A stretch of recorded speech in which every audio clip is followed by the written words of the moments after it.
Hela, and welcome to Coffee with Avila. I'm Aviana Lemaire, and on this channel we talk about neurodivergence and greater living. And I started my last video talking about the culture being busy, and I had a whole phase in the beginning of that one going over these memories I've had of what it was like to be busy.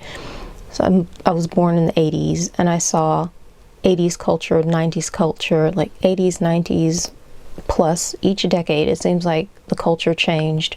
The advent of different types of technology came into play. The technology got more and more sophisticated. It basically went from having a flip phone to having a Palm Pilot, and then it was a smartphone, and before you know it, everything is social media, to the point where now, I don't know, some of the stuff that's happening is completely out of control. Back in the day, it seemed like at the beginning of my life, if somebody had a situation where their boss was following up on them and looking up at their stuff and paying attention to what they're doing in their personal life and how they're interacting with others, they would have considered that to be more along the lines of something illegal and immoral that's completely out of place. And now it's just 100% normal.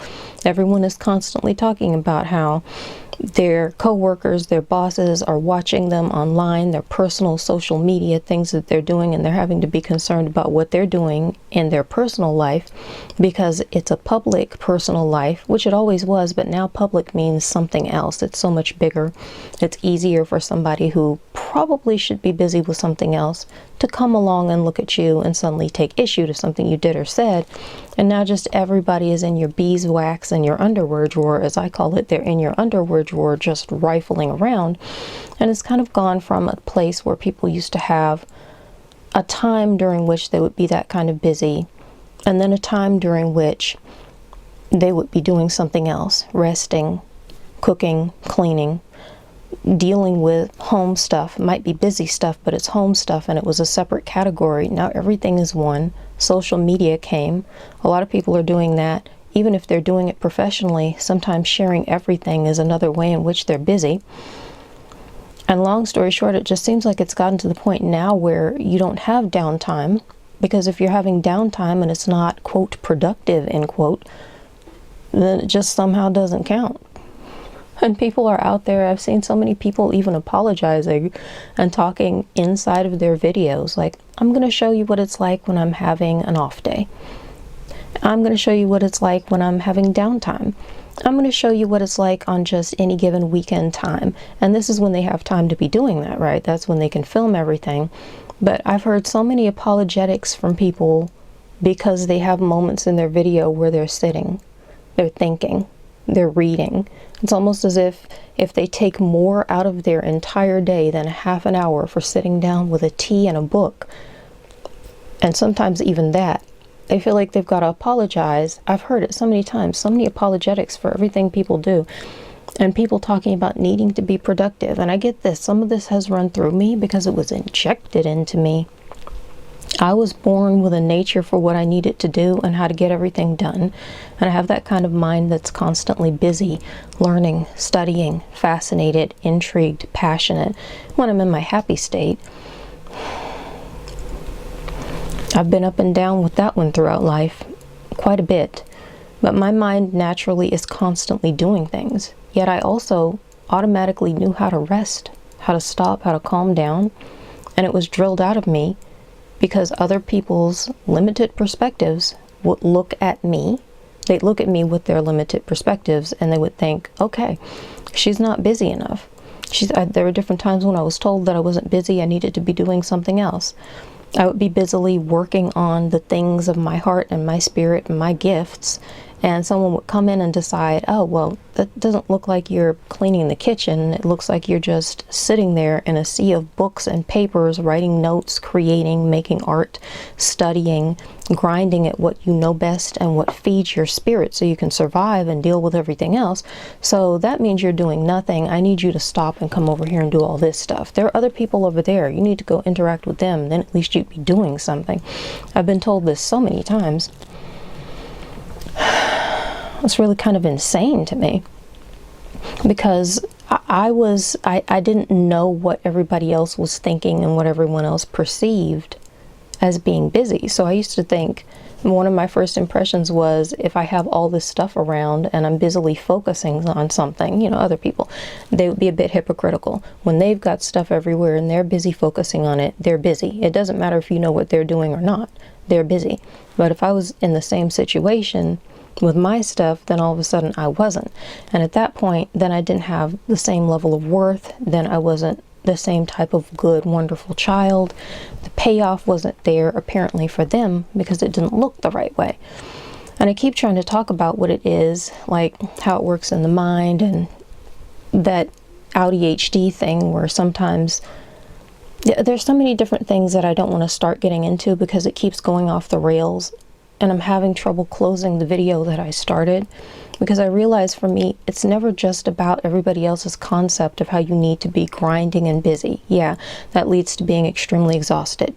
Yeah, in my case, led to being extremely exhausted. It led to the joy from my life draining away. I didn't have much during certain years of my life, and that managed to somehow take away yet another aspect of things I really needed that were good for me. The outcome of it was not just that it was stressful, and it wasn't just that it made me extremely tired, and it wasn't just that it drained me, and it wasn't just that I was spending all my time doing things that were not me. And I honestly, as a small child, would look in the mirror. You should not have to have this experience ever, but people tend to be shocked by the concept of you having it early enough in life. I, as a small child, would sit there and look in the mirror and just be saying to myself, who are you? What are you doing?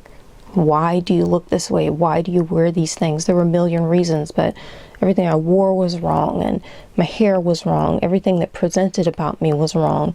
It got to the point where I'm not fully certain that I recognized my own face, and there are reasons for that we could delve into. It's psychological, it's spiritual, it ascends beyond just the question of why am I unhappy in my life in this moment.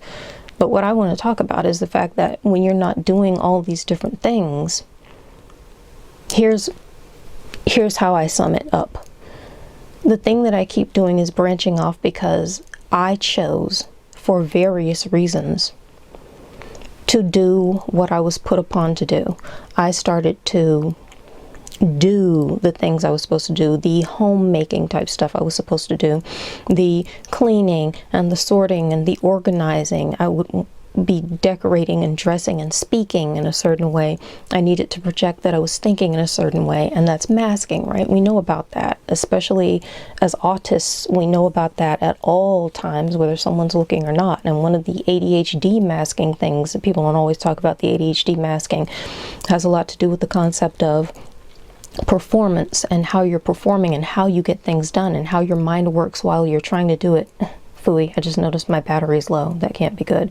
But hopefully I'll finish quickly because I don't even know how to wrap this all up. What ended up happening was that I ended up masking so deeply down through, like, the mask was on my face.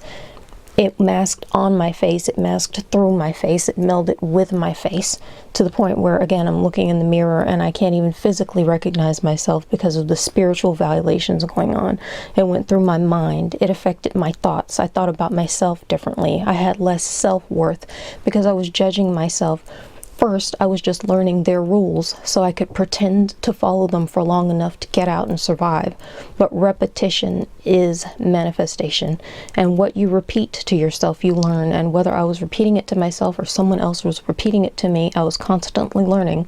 I wasn't busy enough, and I wasn't doing the right things, and I wasn't doing them enough, and I wasn't working and fighting, and I had a really unfortunate series of influences that would particularly, I was watching a situation where someone would harm themselves to the point where they seemed like they might not physically survive it and still thought they weren't doing enough.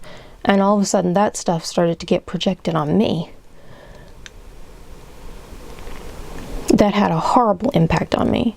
So what ended up happening to me is it started with me trying to look like I'm busy on the outside washing a dish instead of thinking a thought.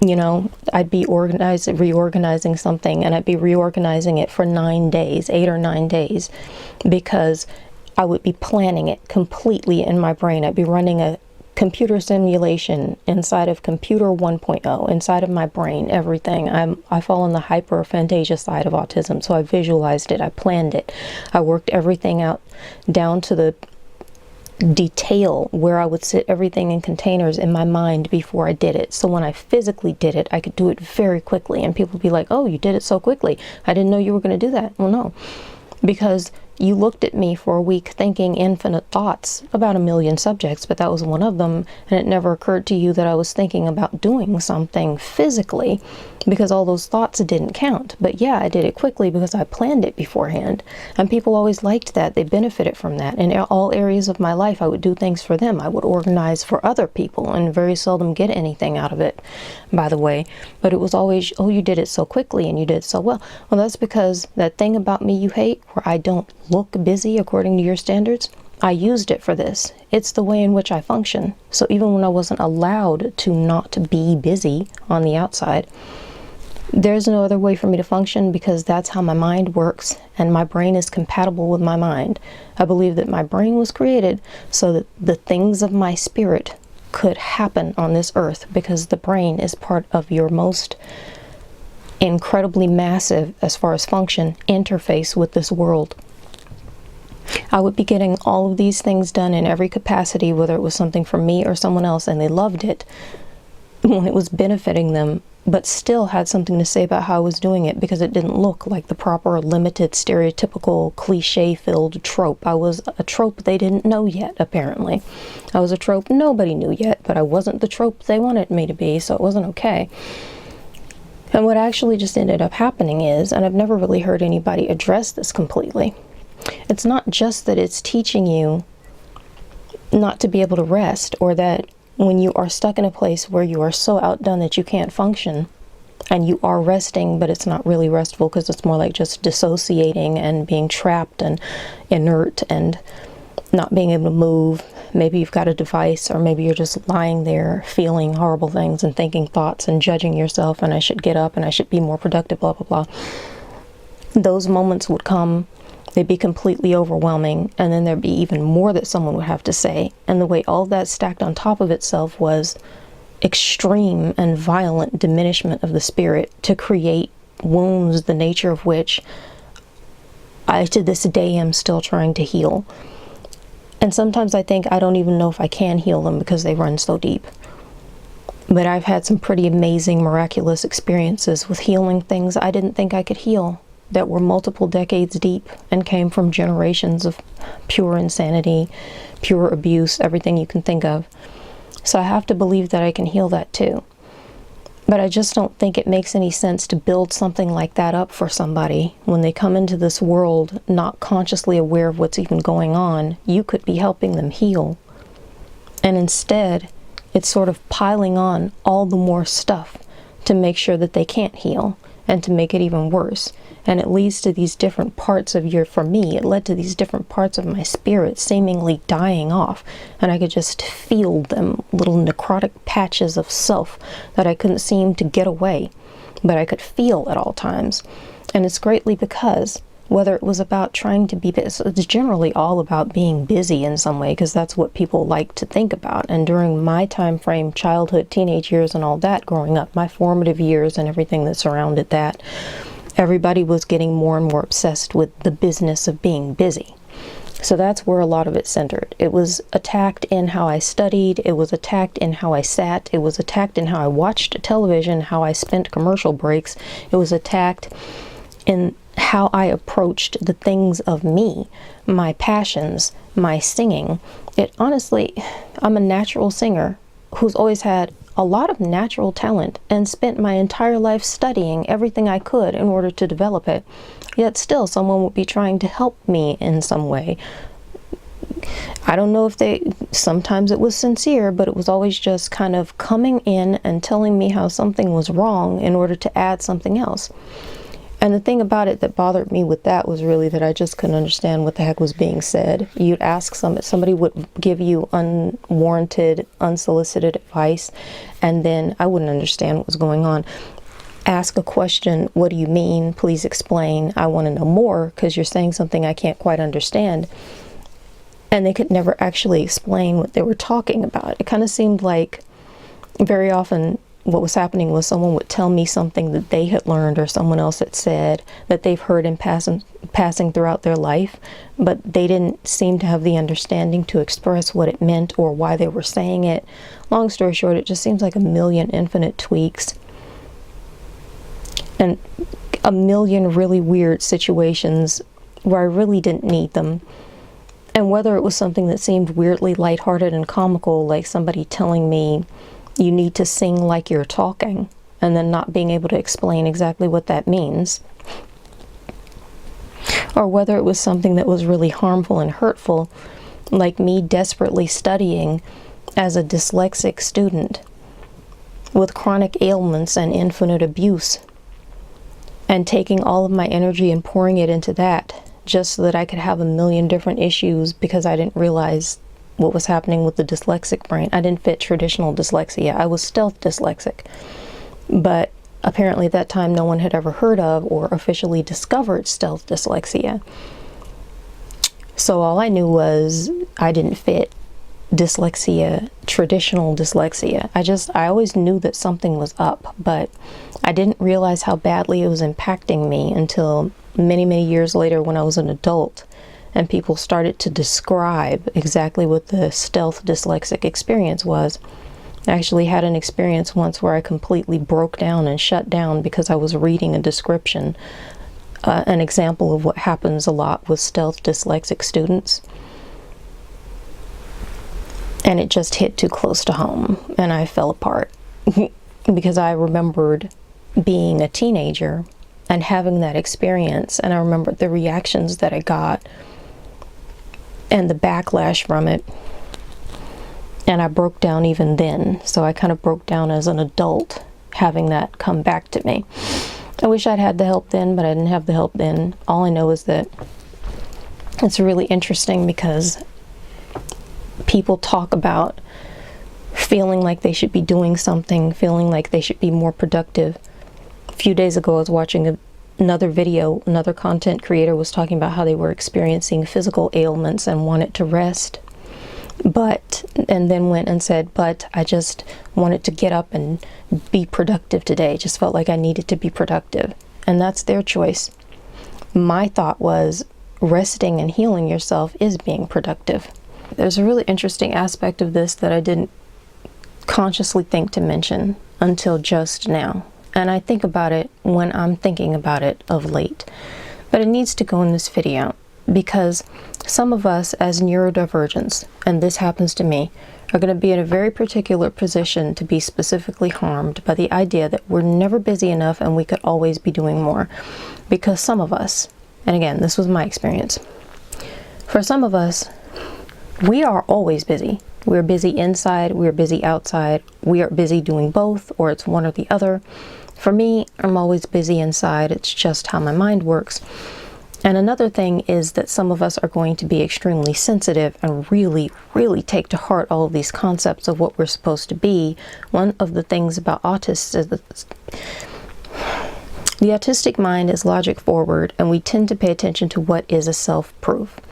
So if somebody is telling us, and we have a whole lot of information available that seems to point to that, psychology points to it, people's autobiographies point to it, that the busier we are, the better we are, the more we can achieve, the more money we'll make, or the further we can get away from the system of having to make money to be okay, whatever it is that we want and need in our lives. We're being told, and it seems to be being shown, that the busier you are at something, the more you're going to prove yourself and succeed and have what you want in life.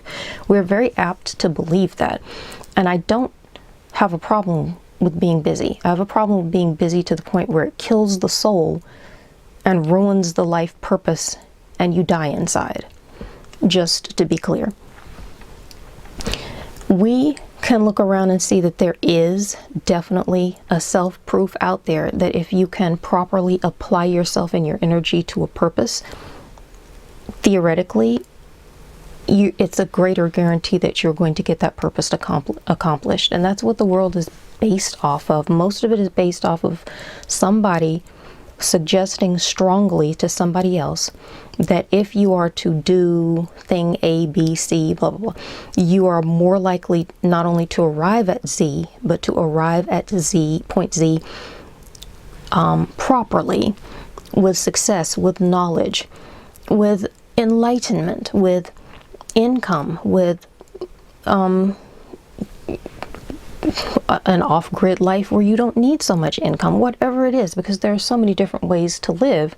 And in some places, off-grid is just what it is. Everything is. It's just the tradition. But whatever it is, I've never really seen a place where there is a community of humanoids. That's a strong shadow.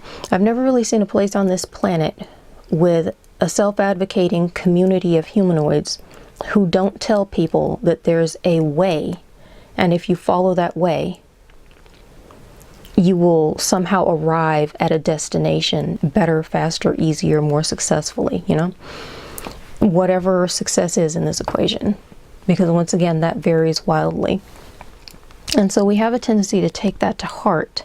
And when we are plunged sometimes into a culture where everything is completely off the rails, and it's normal for a person to be working almost every moment of their life, you get up, you're prepared for it, you're trying to be busy about this, there's stuff you need to do, but you can't get it done because you have to get prepared for work, and you go to work and you stay at work all day long, come back home, and you basically just decompress enough, feed yourself, have some moment if you can, whatever you need to do in your life with yourself, your family, clean up and get prepped to go back to work. And people are contacting you from work, and they're doing it after work and before work and all this kind of thing, where that's considered to be normal. Because for a lot of people, it's not only considered to be normal, they truly consider it to be, they think that if you're not doing it, you're just not doing enough.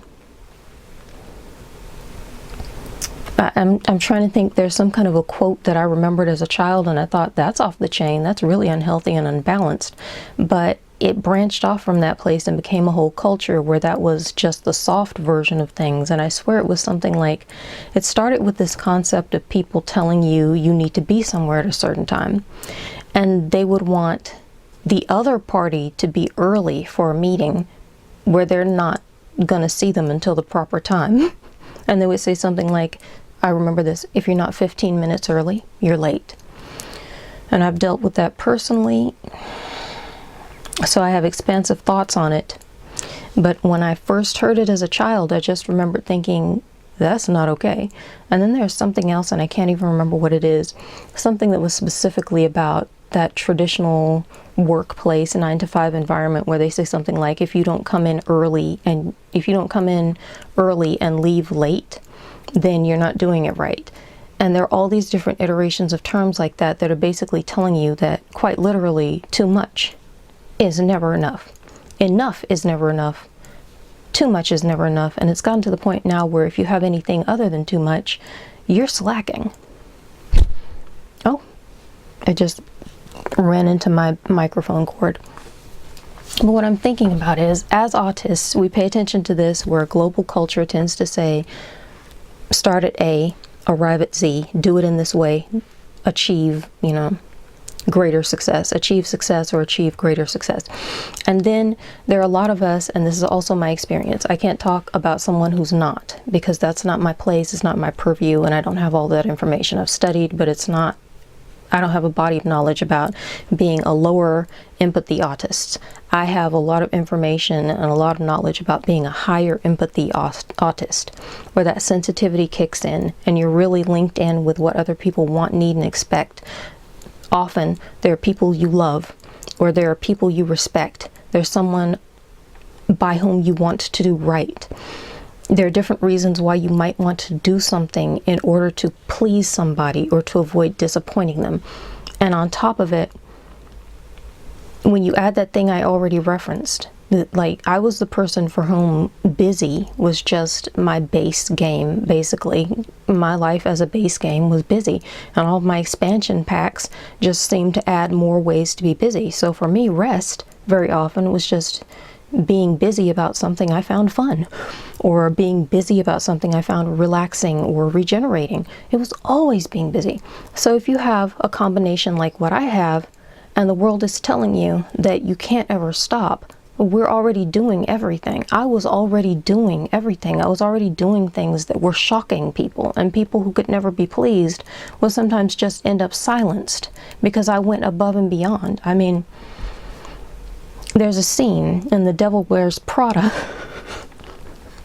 I love to use pop culture references because everybody gets it, but I can't truly remember this scene right now. All I know is that Andrea had been tasked with getting the unpublished version of one of the Harry Potter books for Miranda Priestley's children, and she not only got it, she went and had it individually, the books, she not only somehow managed to get it, she got them bound, and bound specifically in a cover so that they looked a particular way for the children to have the book experience, reading the books early. Absolute craziness. And Miranda is just so busy being Miranda. She's trying to tell her, you didn't do it on time. You failed. I've never been so disappointed. You know, that kind of thing. And so Andy is then just telling her, standing there like, oh, I got it. And then she's like, and not only that, but I had it delivered to them, and they're bound to look, you know, fancy and delicious, you darling Carmine and whatever you call it, cerulean obsessed nightmare of infinite knowledge. And what's the word? I just used the word a minute ago. A nightmare of infinite requests and requirements.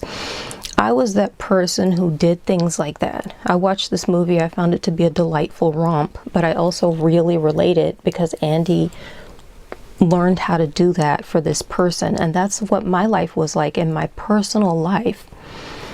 I was a personal assistant with a very different job title I will never mention because I found it humiliating. But I was a personal assistant, and I was dealing with somebody who worked like Miranda Priestley.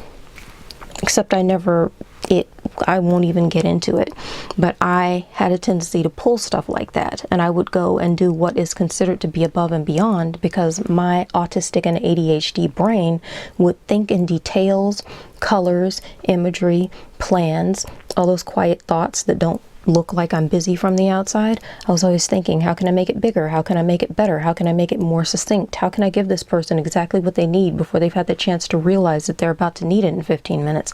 I recognize your patterns. I pay attention to how you do stuff. I know what stresses you out. I'm going to get ahead of that. I'm going to prepare this for you. I'm going to figure out how to deliver you something absolutely insane. I swear at some point in my life I was asked for water. And it wasn't just that it wasn't there. Okay, let me tell you, it was water, and it had to be cold water. It needed to be ice cold water. But there was no pre-chilled water. Refrigerator cold wouldn't do. It needed to be icy cold. There was no pre-chilled water, and they didn't want ice in it. And the ice, God, it's absolutely insane because the ice had it was an environment with hard water, so you have calcium and stuff. You can see flakes when the ice melted in the water. So I figured out, I'm in the kitchen trying to figure out how to prepare this person's water for them. I know it sounds insane, but it kind of goes along with the Devil Wears Prada theme. I'm trying to figure out how to take room temperature water for someone who knows there's not even chilled water in the house and make it chilled so that it's icy, but without having ice in the water because they don't want ice in the water, and without having the little floaties in it because they don't like to see that either. I thought perhaps I was losing my mind, as if I had somehow hallucinated the entire event. But at the same time, when I found a way to do it, and I delivered that, which, by the way, I took the water that was cold and I put it in there a certain amount, and I did the ice in there. And if you don't let the ice melt to the point where all of the sediment comes out, then it won't come out in the water. So I was putting in cubes and stirring them and swirling them and then taking them back out. And then I put in more cubes and stir them and swirl them and take them back out before it got to the point where you could see that white, thick sediment inside. This stuff varies regionally, but at the point when I was being asked that, I was in a place where the water very much had sediment in the ice, and it's minerals. It's just how the water works, but it's unique in some areas, and in some areas you just don't have to deal with that. In some areas, people are actually purchasing refrigerators that make perfect ice cubes that are completely clear in particular shapes. And I remember at the time having had that experience thinking, yeah, you have fun with that. I would have enjoyed that too. But I managed to do it. I brought this individual the impossible perfect water. It was the only time I ever had to do it. I don't even know what that was. I wonder if it's one of those things where somebody feels like I was a safe person. You could ask craziness of me and I wasn't going to do something insane that would be in the end of the Roots series of movies or take it out on you. So I just wonder if it's that thing where a person feels like, wow, she's going to figure out a way to do anything I need. Let me just keep asking randomness. Maybe it was just a coziness thing where they were like, I feel like I'm cozy and my childhood wasn't like this, but my assistant is like this, so I'm going to ask her for something nuts and see if she can do it. Well, I did it. And it wasn't always something as ridiculous and non sequitur as a glass of ice water that can't have ice in it.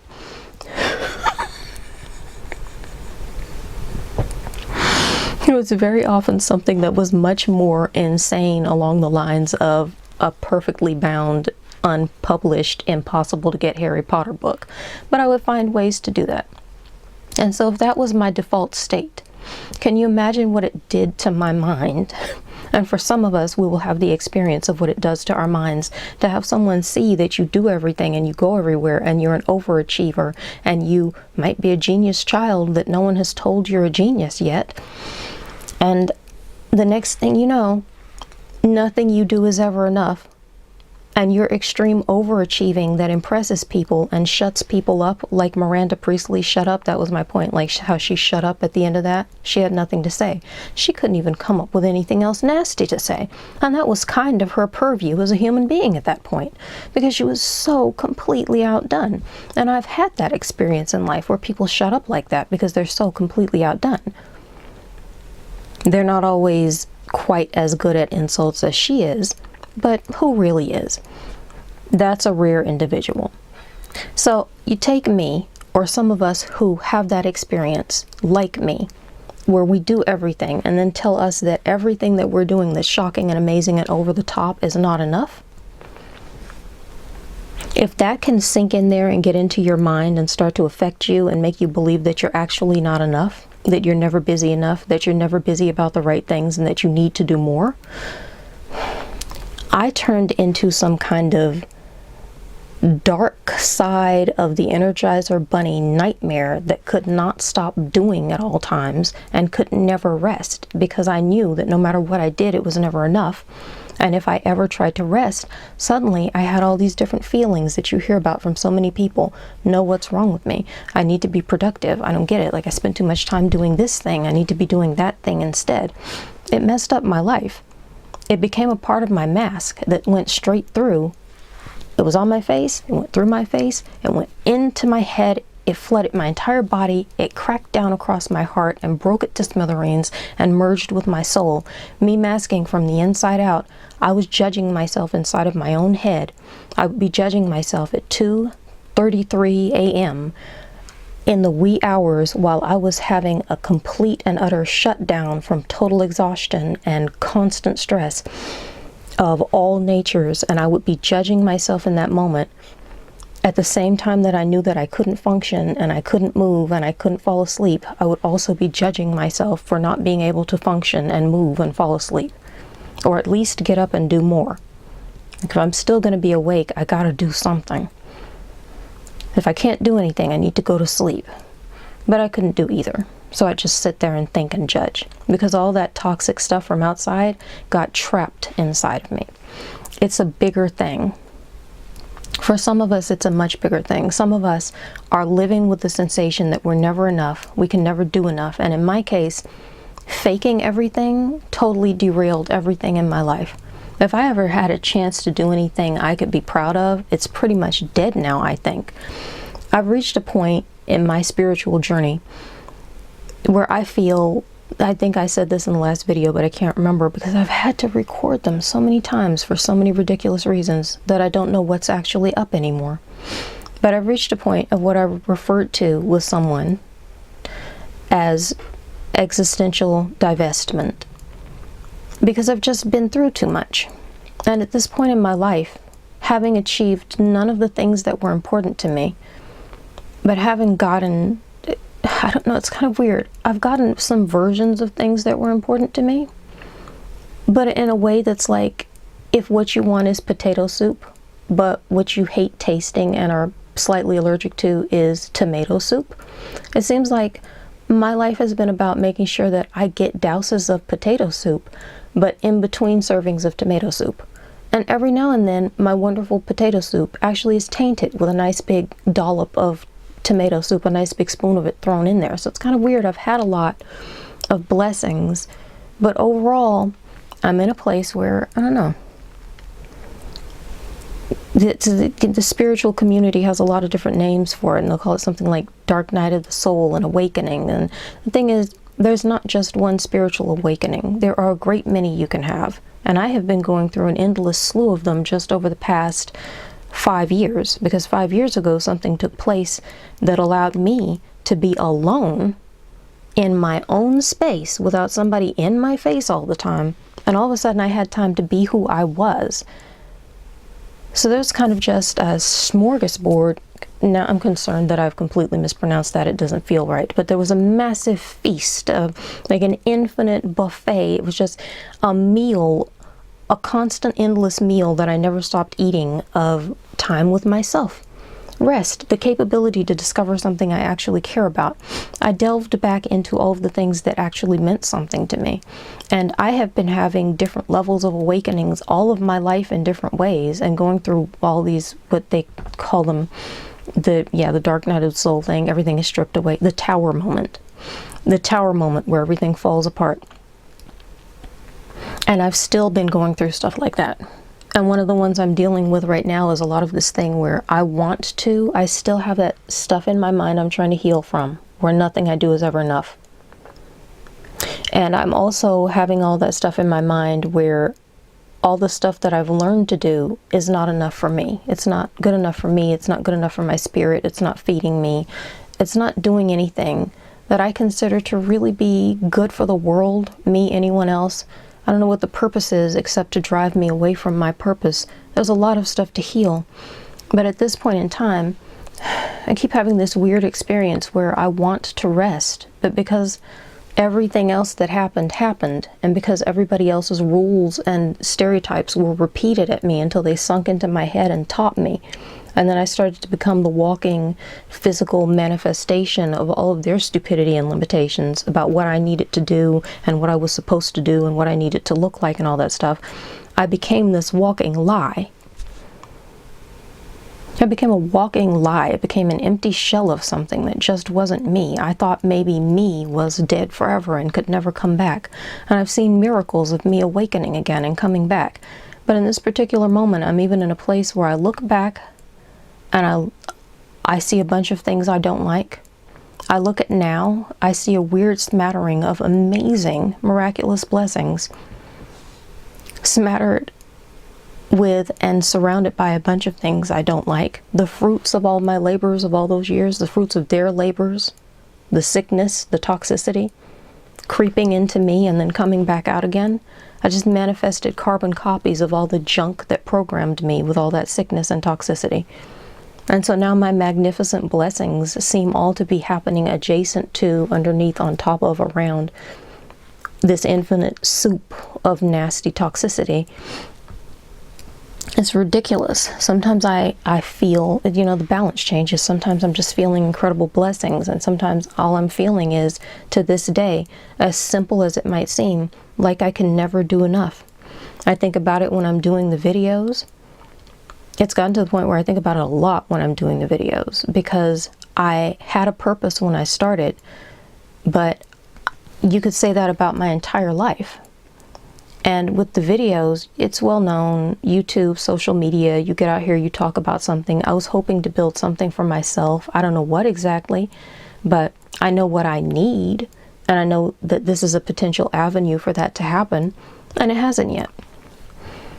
So when I'm having moments where, for instance, I'm not okay, and I need help, and I need assistance, and I need things that I can't do for myself, I just look at how much time I've dedicated to stuff that hasn't gotten me what I need, help, assistance. And then I start thinking, I'm of two minds about it. I'm thinking I need to crack down and go harder because I need to succeed at something. But at the same time, that's what I've been doing for 40 plus years of my life. I've been going harder and harder and harder at all these things, and they haven't been working for me properly. I've done a lot of things. I've had different levels of theoretical success, but I'm still not living the correct life. I've always been living the wrong life.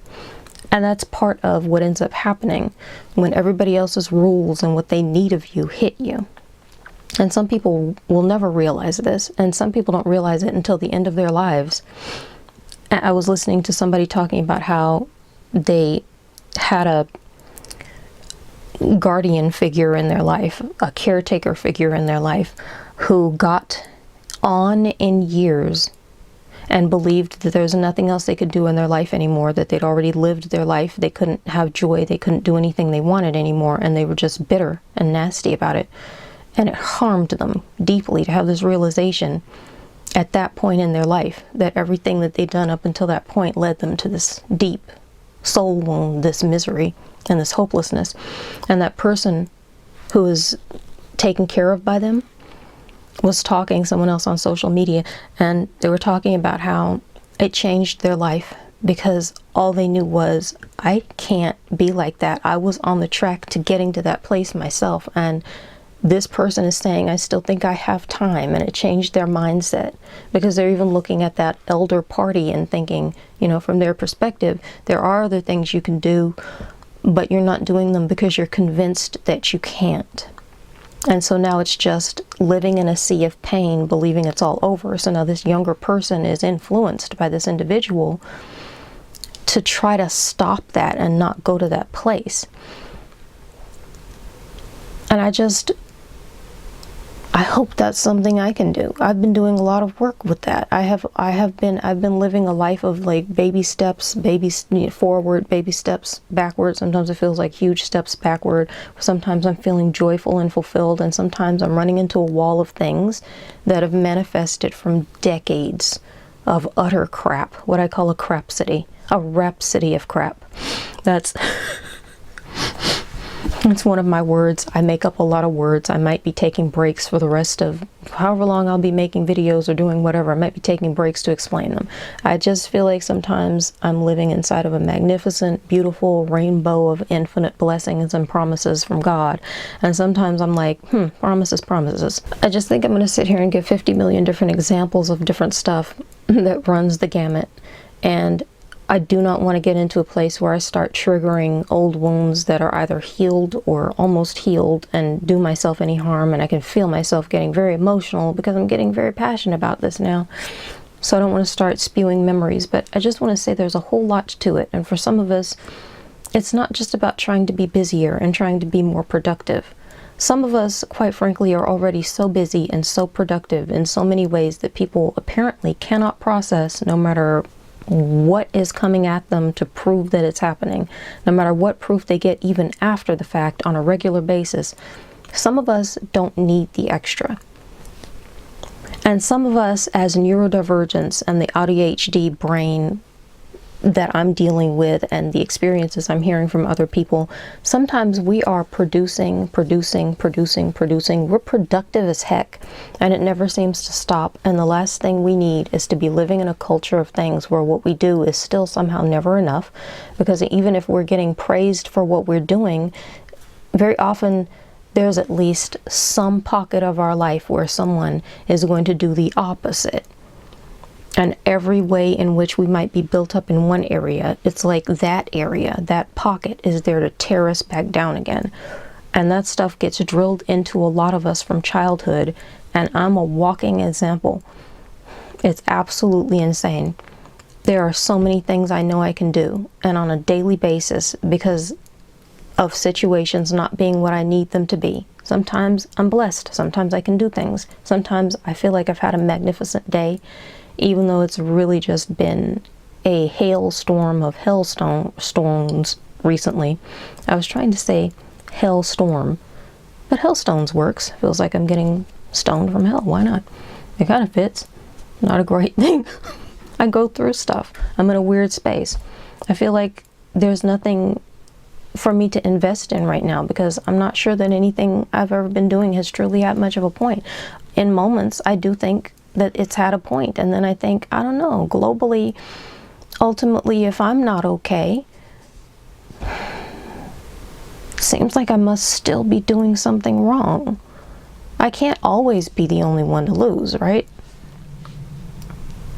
And the thing that's in my mind right now is, when I feel most exhausted and most wrecked, most like I failed and most like I haven't done something, all of a sudden, these old nostalgic messages that I thought I had moved fairly enough past, telling me get up, do more, do more, do more, work harder, come up with new projects, start 15 new projects, research 13 new things, commit to 10 of them, begin 5 of them to the next second, third level, like start some of them, continue all of them. You need to finish everything you possibly can because, you know, if you've got stones in the fire, then why, and there's still fire, if there's still flame licking up that's not covered in stone, why not throw more stones in and see what happens next?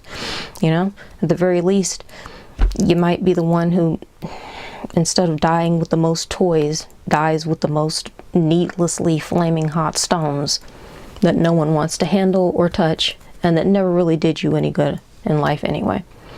Maybe if I baked a whole bunch of flatbread, it'd be amazing, but I'm not a pastry making kind of person. I've tried, it didn't turn out well, and it's done for. So it's the perfect metaphor for me. It sounds insane, but the truth is it sounds like a needless, rambling, insane metaphor for just doing something random that doesn't work for you. And that's kind of what I've been talking about throughout this entire video. So for me, it makes perfect sense. Because I did just hear that and think, that's not going to make sense to anybody. It must be over now. I think it must be done.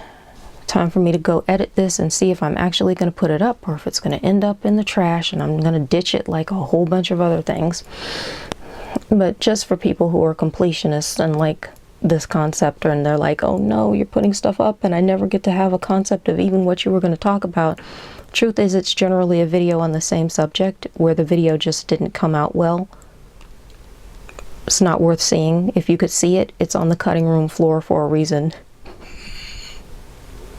They might be some of those moments where I get inspired to talk about how a shutdown feels, because sometimes I shut down the video after I shut down in the video, and then everything else shuts down in my day. But yeah, I guess that's pretty much everything that I wanted to say on that subject. It's a much greater wound. It's a deep spiritual wound, and it's not even just about trying to be busy to summate. It's very much about just whether or not you can survive doing anything, and what you mean to yourself, your sense of self-worth, and whether or not you'll have the capacity to heal when you've got no energy left because you're still so exhausted from everything else. So, have any thoughts or questions? Share them in the comments. Notice any gaps in the autistic, ADHD, or ADHD community conversation? Want a spiritually, mystically inclusive indie voice on a subject? Looking for an extra opinion or viewpoint? Share your suggestions in the comments. If I can address them, I might make them into a video. Remember to like, share, subscribe, ring the notification bell for all of my newest updates, and be blessed. That's about it. Bye now.